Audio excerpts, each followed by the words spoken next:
برادران ملت اسلامی، السلام علیکم ورحمۃ اللہ وبرکاتہ۔ الحمد للہ الحنان المنان الذي خلق الانسان وعلمه البيان، والصلاة والسلام على رسوله سید الانس والجان وعلى آلہ واصحابہ ذوی الخیر والاحسان، اما بعد فأعوذ بالله من الشيطان الرجيم، بسم الله الرحمن الرحيم۔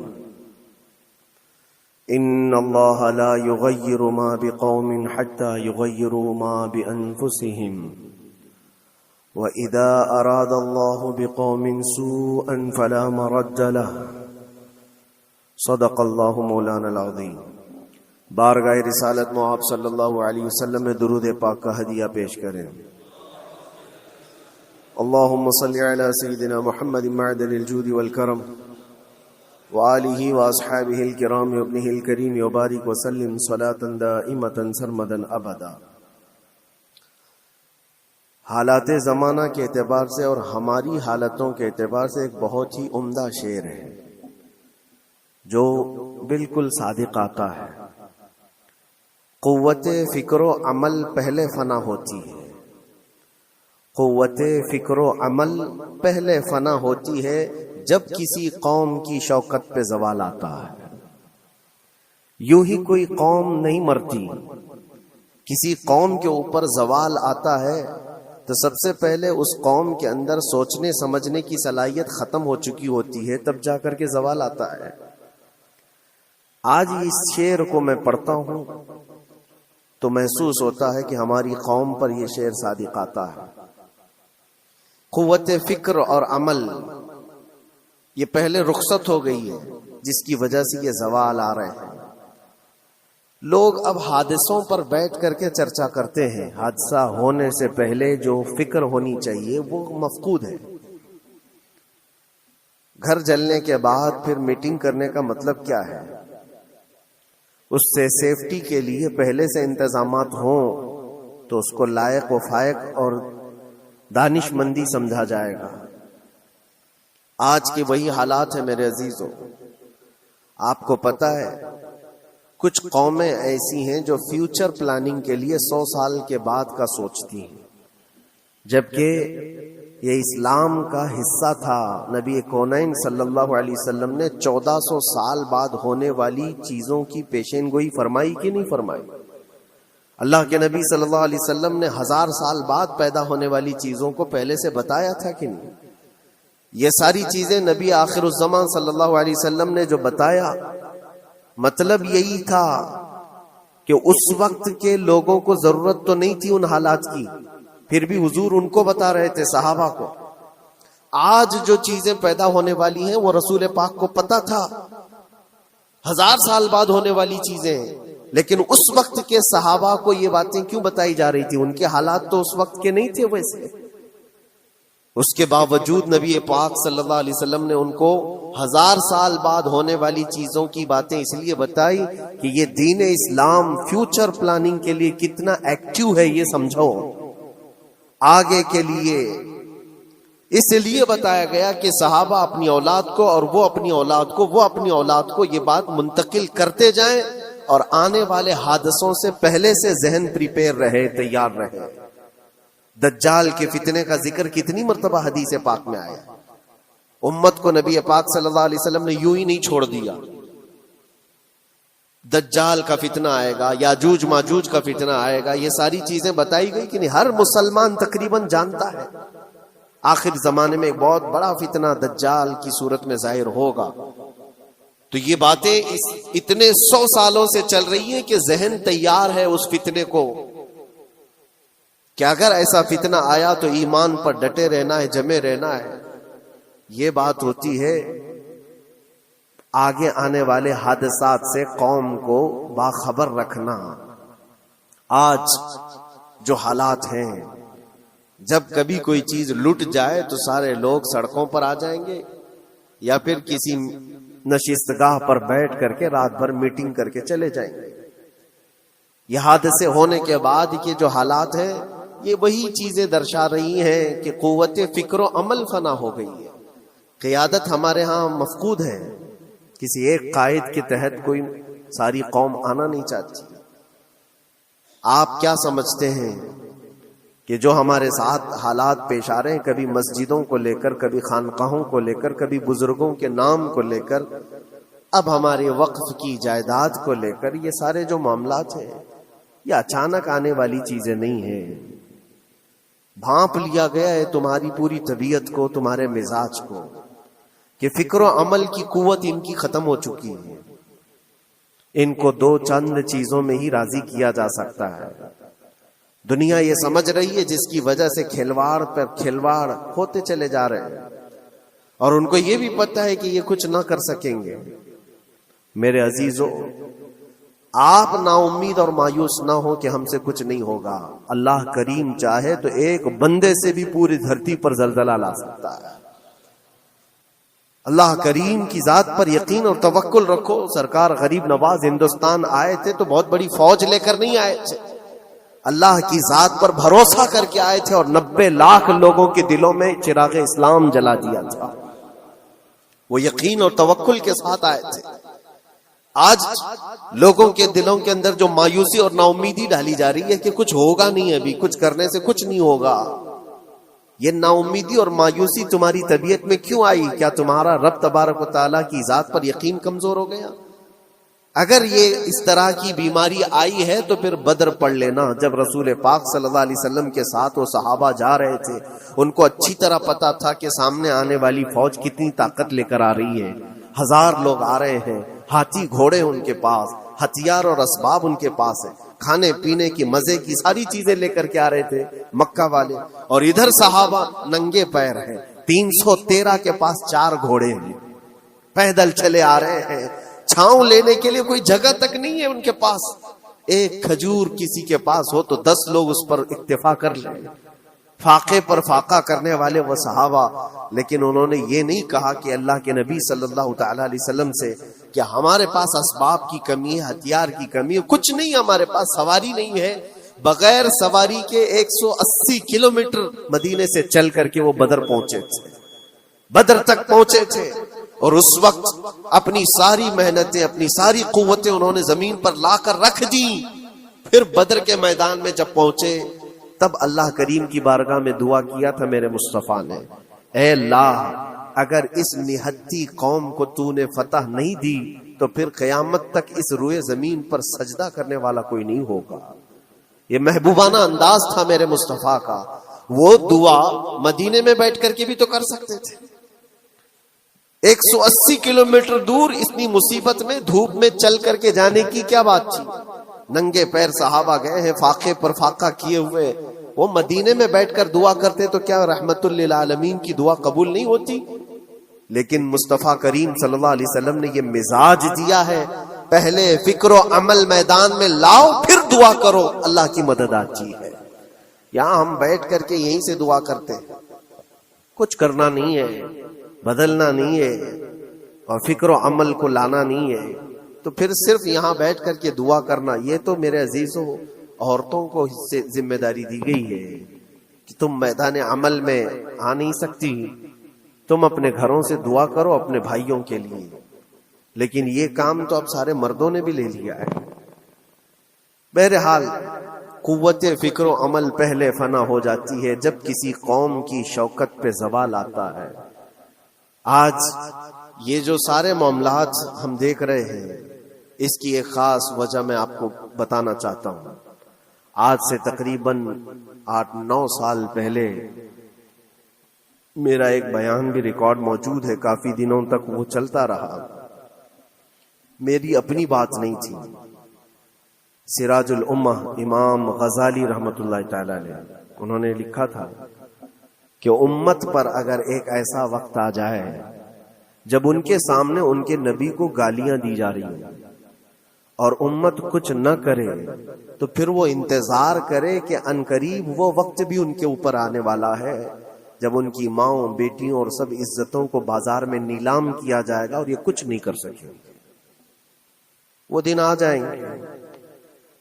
بیسک وجہ وہاں سے شروع ہوئی کہ لوگ اپنے عیش و عشرت میں کچھ کمی نہ کر سکے، بارگاہ مصطفیٰ صلی اللہ علیہ وسلم کی گستاخیاں کھلے عام ہوتی رہیں، اور اس پر ہم لوگ جس طرح کے حالات دیکھتے رہے۔ بہت سارے لوگ تو مجھ کو یہ کہتے تھے، مجھ سے یہ کہتے تھے، کیا ضرورت ہے آپ کو بولنے کی، حالات دیکھ نہیں رہے آپ؟ ظالمو، تم کو اگر کوئی چھوٹی سی ماں کی گالی دے دے تو تم بپھر جاتے ہو اور اس کے اوپر آسمان توڑنے کی بات کرتے ہو، اور ہم اپنے نبی پاک صلی اللہ علیہ وسلم سے کروڑوں ماؤں سے زیادہ محبت کرتے ہیں۔ اس رسول پاک صلی اللہ تعالی علیہ وسلم پر کوئی بھونکتا رہے اور اس کا جواب نہ دو، تم یہ کہتے ہو مصلحت ہے، حالات ایسے ہیں یہ، تو پھر اپنا یہ لباس بدل لینا چاہیے، اپنا نام بدل دینا چاہیے۔ پھر اس دائرہ اسلام میں رہ کر کے مطلب کیا ہے؟ اسی لیے اقبال نے 100 سال پہلے ایک مزاج دیا تھا، ایمان ہے کیا چیز، اسلام ہے کیا چیز؟ تم کیا سمجھتے ہو داڑھی ٹوپی اور جبے کبے کا نام اسلام ہے؟ اسلام کیا ہے؟ اقبال نے کہا تھا کہ بارگاہ مصطفیٰ صلی اللہ تعالی علیہ وسلم کے قدموں تک اپنے آپ کو پہنچا دو، یہی دین ہے، یہی دین ہے۔ گر بہو نہ رسیدی تمام ابو لہبیس، اور اگر تم وہاں تک نہیں پہنچ سکے تو زندگی ابو لہب کی طرح۔ دین یہ ہے، آبرو ما زنام مصطفیٰ، ہم سب کی عزت و آبرو حضور کے نام سے جڑی ہوئی، ان کے نام سے جڑی ہوئی ہے ہماری عزت و آبرو، اور تم اس نام کی حفاظت نہیں کر سکو گے تو آگے یہ سب چیزیں آنے والی ہیں جو آ رہی ہیں۔ آج لوگ آج واویلا مچا رہے ہیں، یہ بات یاد رکھنا، شیطان کبھی فجر کی نماز کے لیے اٹھا نہیں سکتا، اور اگر اٹھا رہا ہے تو پھر اس کا کوئی مقصد ہے۔ شیطان اور نماز، آج سختہ ان کے پاس ہے، طاقت ان کے پاس ہے، حکومت ان کے پاس ہے، ڈپارٹمنٹ ان کے پاس ہے، سب کچھ، جوڈیشری، ہر چیز ان کے پاس ہو، وہ کیا کر رہے ہیں اس سے مجھے مطلب نہیں۔ میں آپ سے یہ پوچھنا چاہتا ہوں، مجھے رہزنوں سے غرض نہیں، تیری رہبری کا سوال ہے۔ تم خیر امت ہو، رسول پاک کی امت میں ہو، تمہاری بھومکا جس کو کہا جاتا ہے، تمہاری یہاں پر زندگی کے معاملات یہ بہت زیادہ اہمیت کے حامل ہیں۔ تم کیسے بن سکتے ہو آج؟ اسی لیے قرآن پاک کی آیت میں نے شروع میں تلاوت کی۔ رب ذوالجلال فرماتا ہے ان اللہ لا یغیر ما بقوم حتی یغیروا ما بانفسہم، بے شک اللہ تعالیٰ اس وقت تک کسی قوم کی حالت نہیں بدلتا جب تک وہ قوم خود اپنی حالت بدلنے کی کوشش نہیں کرتی۔ جب تک اپنی حالت بدلنا نہیں چاہتے اس وقت تک اللہ تبارک و تعالیٰ نہیں بدلے گا۔ وَإِذَا أَرَادَ اللَّهُ بِقَوْمٍ سُوءًا فَلَا مَرَدَّ لَهُ، اور اللہ تعالیٰ کا یہ جلال بھرا ارشاد تو سنو، یہ 13ویں پارے کی سورہ رعد کی آیت ہے۔ اللہ کریم فرماتا ہے، اور جب اللہ کسی قوم کے ساتھ سختی کا معاملہ کرنا چاہے، پکڑ کرنا چاہے، تو پھر کوئی طاقت اس کو ٹال نہیں سکے گی۔ رب تبارک و تعالیٰ جب کسی قوم پر عذاب لانا چاہے تو کوئی اس کو ٹال نہیں سکے گا۔ تو بدلو، اسی لیے اکثر یہ کہا جاتا، میں تو اپنی تقریروں میں جو چند مجھے چیزیں یاد رہتی ہیں وہ عرض کیے دیتا ہوں، باقی مجھے شعر و شاعری زیادہ یاد نہیں رہتی، لیکن جو دل پہ لگتی ہیں باتیں وہ ذہن میں محفوظ ہو جاتی ہیں۔ کسی شاعر نے کہا تھا، جگہ جگہ کے تھک چکے ہیں تمہیں یہ ہنگامے، نشاتے لذت خواب گراں بدل ڈالو۔ کیا مطلب ہے؟ روز ایک ایک ہنگامہ ہوتا ہے، تم کو جگا رہا ہے، اٹھ جا اے مسلمان، اٹھ جا۔ نشاتے لذت خواب گراں بدل ڈالو، لمبی نیند سونے کی جو عادت پڑی ہوئی ہے اس مزے کو بدل ڈالو۔ غلط روی سے منازل کا بعد بڑھتا ہے، مسافروں رویش کارواں بدل ڈالو۔ شاعر نے کہا ہے، ادھر ادھر کی لے میں چلتے رہو گے تو منزل لمبی ہو جائے گی۔ جس راستے پر تمہیں چلنا ہے اگر بار بار ادھر ادھر مڑتے رہو گے، غلط روی اس کو کہتے ہیں، غلط چلنے سے منازل کا بعد بڑھتا ہے، منزل لمبی ہو جاتی ہے، جہاں پہنچنا تھا وہاں پہنچ ہی نہیں پاؤ گے۔ اسی لیے شاعر کہتا ہے، مسافروں رویش کارواں بدل ڈالو، قافلے کے چلنے کا جو طریقہ ہے اس کو بدل لو تم۔ یہ پوری کی پوری بات ہم پر فٹ ہوتی ہے. چلنے کا انداز بدل ڈالو اے نوجوانوں. جہاں کسی کے گھر میں آگ لگی وہ دھواں اٹھ رہا ہو، اور اگر کوئی نوجوان اندر بیٹھ کر کے یہ کہتا ہو کہ یہ ساون کا موسم ہے یا پھر یہ ابر رحمت ہے، تو اس کی سوچ پر ہم کیا کہیں. جہاں آج پوری قوم قسم پرسی کے عالم میں ہو، امت محمدیہ کے یہ حالات آج دیکھ رہے ہیں، روزانہ دیکھ رہے ہیں. تم شیئر تو کرتے ہو، ہر جگہ شیئر کرتے ہو، اور سارے ریلز پر تم جو دیکھتے ہو ہنگامے روز، صرف ہندوستان کے نہیں پوری دنیا بھر کے فلسطین کے مظلوم بچوں کی لاشیں دیکھتے ہو اور شیئر کر کے آگے بڑھ جاتے ہو. ان کی چیخیں، ان کے راکھ کے ملبے، ان کا ڈھیر، ان کے تباہ و برباد گھر، ایک ایک قبر میں 80 لوگوں کی لاشیں، یہ سب کیا تم نہیں دیکھتے؟ شیئر کر کے آگے بڑھ جاتے ہو. یہی تو ہنگامے ہیں جو تمہیں دھگا رہے ہیں. جگہ جگہ کے تھک چکے ہیں تمہیں یہ ہنگامے خود ہی تھک گئے. یہ اٹھتا نہیں ہے. ایک دور وہ تھا 100 سال پہلے کا، جب یہاں پر موجود انگریز اس قوم کو دیکھ کر یہ کہنے پر مجبور ہو گیا تھا، یہ فاقہ کش موت سے ڈرتا نہیں، ذرا بھوکیوں پر بھوکا رہتا ہے لیکن موت سے ڈرتا نہیں. روح محمدی اس کے بدن سے نکال دو. روح محمدی ان کے بدن میں تھی. انگریز تھر تھراتے تھے. اس قوم کا کوئی جواب ہی نہیں ہے. سب سے زیادہ اگر کسی چیز سے ڈرایا جا سکتا ہے تو موت سے، اور یہ قوم ایسی ہے کفن تو اپنے کندھے پر لے کر گھومتی ہے، جہاں موت آ جائے سو جائے. یہ فاقہ کش موت سے ڈرتا نہیں ذرا. روح محمدی اس کے بدن سے نکال دو. یہ کس کی بات تھی؟ انگریزوں کی بات تھی. اور آج حالات بدل گئے ہیں. سارا کا سارا زمانہ تم پر آج بھوکے بھیڑیا کی طرح جھپٹ پڑا ہوا ہے. اور ان حالات میں آپ سے سوال کرتا ہوں، ایک طرف تیز آندھیاں چل رہی ہیں، ایک طرف گھر کے اندر آگ لگی ہوئی، ایک طرف بھوک اور پیاس کی شدت ستا رہی ہے، ایک طرف تمہارے بھائی بہنوں کی بیماریاں ستا رہی ہیں. جب اتنے سارے معاملات ہو تو اے نوجوانوں بتاؤ تم کیا کرو گے اس وقت؟ رات بھر بیٹھ کر گیم کھیلو گے؟ کیا یہ گیم کھیلنے کا وقت ہے؟ اس نوجوان پر کیا یہ افسوس نہیں ہوتا کہ اس کے پوری امت کے حالات ایسے ہیں کہ بچوں کی چیخیں نکل رہی ہیں اور اس کو پبجی سے فرصت نہیں ہے، ریل بنانے سے فرصت نہیں ہے، یہ مجرے کرتا ہوا گھوم رہا ہے. مسجدیں ویران کیوں ہیں؟ خالی کیوں ہیں؟ تم نے مسجدوں کو ویران رکھا تو مسجدیں تباہ ہونے شروع ہو گئیں، دوسروں کی نظر ہونے لگ گئیں اور اس پر لوگوں کی غلط نظریں پڑنے لگ گئیں. آ جاؤ اے مسلمانوں میرے مصطفیٰ کریم صلی اللہ تعالی علیہ وسلم کی ہدایات پر. ایک بات چیلنج کے ساتھ کہتا ہوں، تمہارا نام اگر نبی پاک صلی اللہ علیہ وسلم کے نام سے جڑا ہے تو یہ چیلنج کے ساتھ میں کہتا ہوں، اس رہتی دنیا میں تمہیں پوری طاقتیں مل کر وہ عزت نہیں دے سکتی جو میرے مصطفیٰ کے قدموں کی وابستگی دے گی. کوئی تمہیں عزت نہیں دے سکتا. تمہیں وہیں آنا پڑے گا، اسی پوائنٹ پر آنا پڑے گا جہاں پہنچ کر کے خالد بن ولید نے عزت پائی تھی. اسی نقطے پر آ کر جمع ہو جاؤ جہاں عمر پہنچے تھے تو فاروق اعظم بن گئے تھے. اسی نقطے پر آ جاؤ جہاں علی پہنچے تھے تو حیدر کرار بنے تھے. ہر ایک کو عزت اسی بارگاہ سے ملی ہے. اور جو کچھ بھی معاملات ہو رہے ہیں اس کی ایک وجہ یہی ہے، ناموس رسالت پر تم نے ہلکے پن کا اظہار کیا تو پھر ہمارے سارے مسئلے داؤ پہ لگ جائیں گے. سارے مسئلے. یہ تو وقف ہے. ابھی دیکھو آگے کل تمہاری اذانیں نشانے پر ہیں، تمہاری جماعت کی نمازیں نشانے پر ہیں، تمہاری مسجدیں بھی نشانے پر ہیں کہ تم اپنے گھروں پر بھی جمعہ پڑھ سکتے ہو، چھتوں پر بھی نمازیں پڑھ سکتے ہو. یہ سب معاملات آئیں گے. برقع، حجاب، ٹوپی، داڑھی ویسے ہی چل چکے ہیں مسئلے.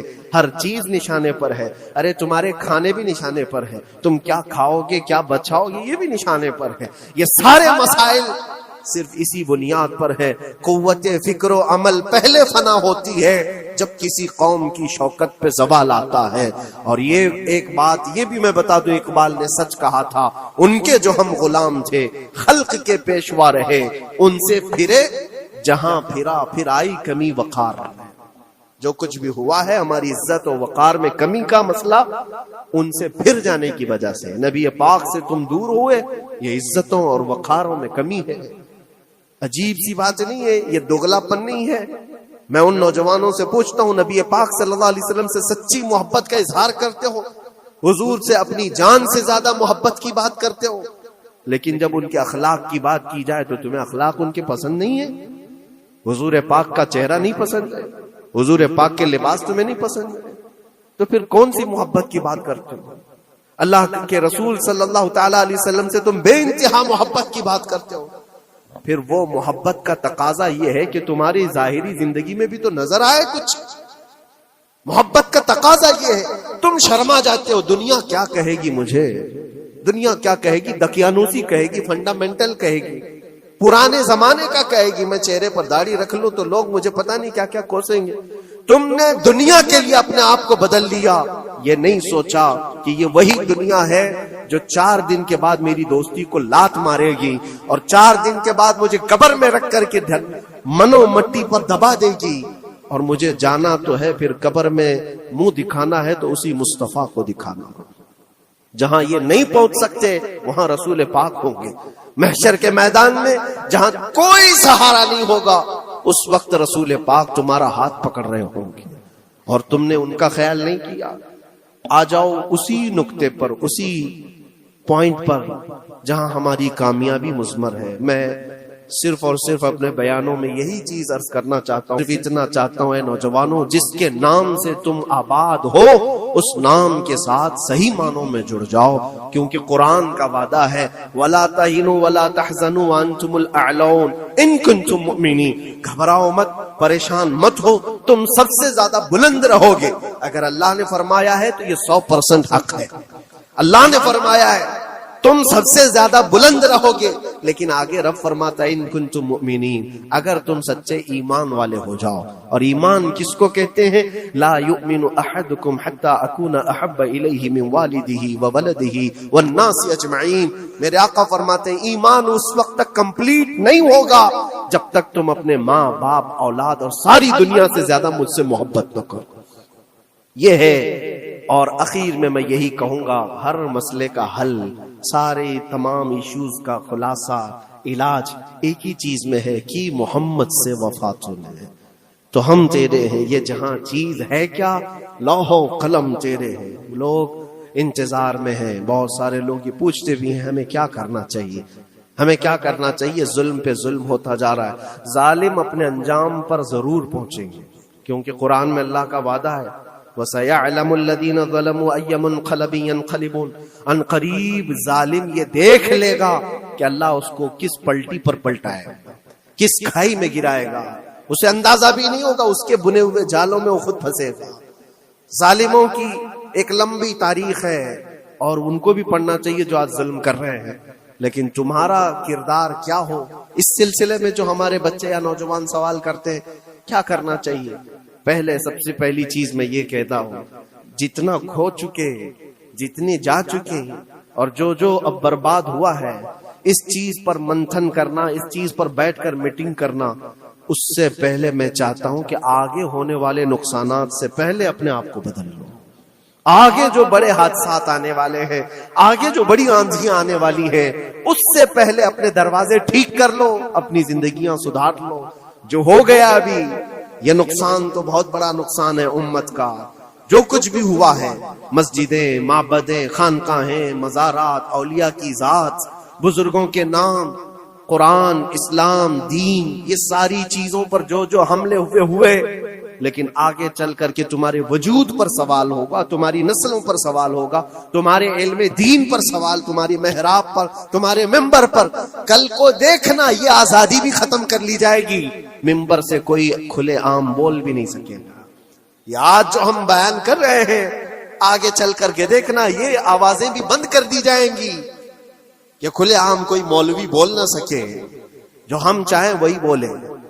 میرے عزیزوں، اس وقت کے ان حادثوں سے بچنے کے لیے میں کہتا ہوں ابھی اپنے آپ کو بدل لو، مسافروں رویش کارواں بدل ڈالو، اٹھو وگر نہ حشر نہ ہوگا پھر کبھی، دوڑو کہ زمانہ چال اپنی چل گیا۔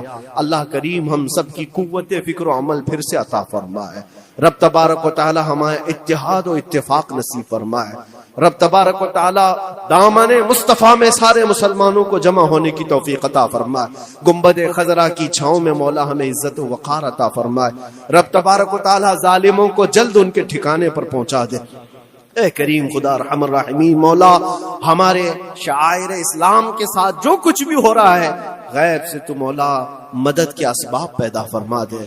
ہمارے درمیان مولا قیادت اور سچی قیادت عطا فرما۔ اے کریم خدا ارحم الراحمین، خصوصاً تیرے دربار میں التجا ہے مولا، فلسطین کے نہتے مظلوموں کی غیب سے مدد فرما۔ جبرائیل امین کی تائید انہیں عطا فرما، رحمت کے فرشتوں سے ان کی مدد فرما۔ مولا پورا شہر راکھ کے ڈھیر پر ہے، اے کریم خدا خوشیاں دیکھے انہیں زمانہ بیت گیا، مولا ان کے گھروں میں خوشیاں عطا فرما۔ اے اللہ ان بلکتی ہوئی ماؤں کو، ان کی جو گودیں اجاڑ دی گئی ہیں، ان کے گھر جو برباد کیے گئے ہیں، ان کے شہیدوں کو قبول فرما، ان کے زخموں کو مولا تو شفا عطا فرما۔ اے کریم خدا خصوصیت کے ساتھ ان کے ہمارے اور تیرے دشمنوں کو ہلاک و برباد فرما دے، ان کی زمین ان کے لیے تنگ فرما دے۔ ربنا وآتنا ما وعدتنا على رسلك ولا تخزنا يوم القيامة انك لا تخلف الميعاد برحمتك يا ارحم الراحمين۔ وآخر دعوانا الحمد لله رب العالمين۔